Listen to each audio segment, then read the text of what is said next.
Hello class, this is the lesson for section 1.2, which deals with similar triangles and angle relationships. I'm not going to spend a lot of time on this section because it's not as vital to some of the trigonometry pieces we're looking at, but there are a few questions that I wanted to talk about in the section. The first is just dealing with interior or alternate interior angles.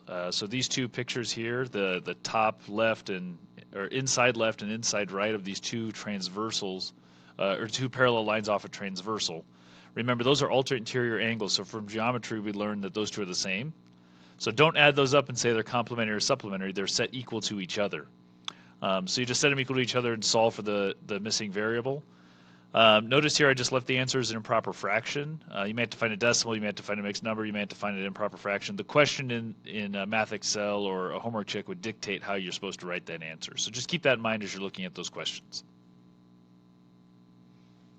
The next question is also a geometry style question. There's two ways that you could do this. This exterior one with the 184 is the exterior angle always adds up to the two remote interior angles. So you could set the two inside angles in blue added together and then equals the exterior angle.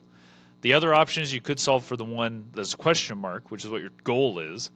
And you could do that by adding up the two interior angles and then taking 180 minus that because they should add to 180 as parts of a triangle. Again, there's not a lot there for our class because our class typically revolves around right angles, but it's there in case you needed it. I didn't go through all of the mathematical setup for that question or the steps, but the answer should be 5 for x, and then if you had to find the missing piece or the missing angle, you'd have to plug x back in. Make sure you review over the information about what a right angle is, what an obtuse angle, what an acute angle, and then same thing with equilateral, isosceles, and scalene.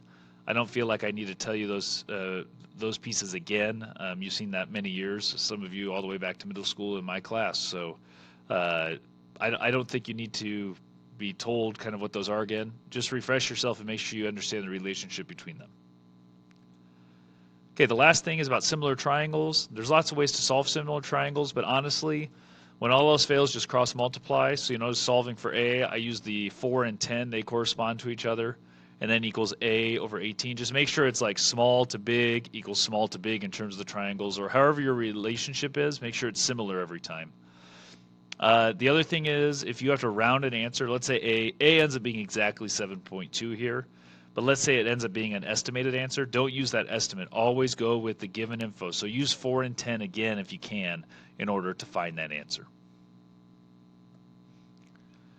This last question, one thing I would bring up is the fact that when you solve for x in this question is that you have to see a small triangle and then the big triangle separately. So you'll notice that I drew them out. And so 15 over 25 is the small triangle. That's easy to see on the inside piece. The big triangle that has x as the height, the length is not 100 because it's 100 to that spot and then an additional 25. So make sure that's 125 and then you'll get the right answer. Questions like this do show up in Trig because it's the idea of like a shadow or a tree and a person or a building and another building. So you want to make sure that you find the relationship between those things and split them up into their own categories. And that should be everything for this section. If you have any questions, let me know.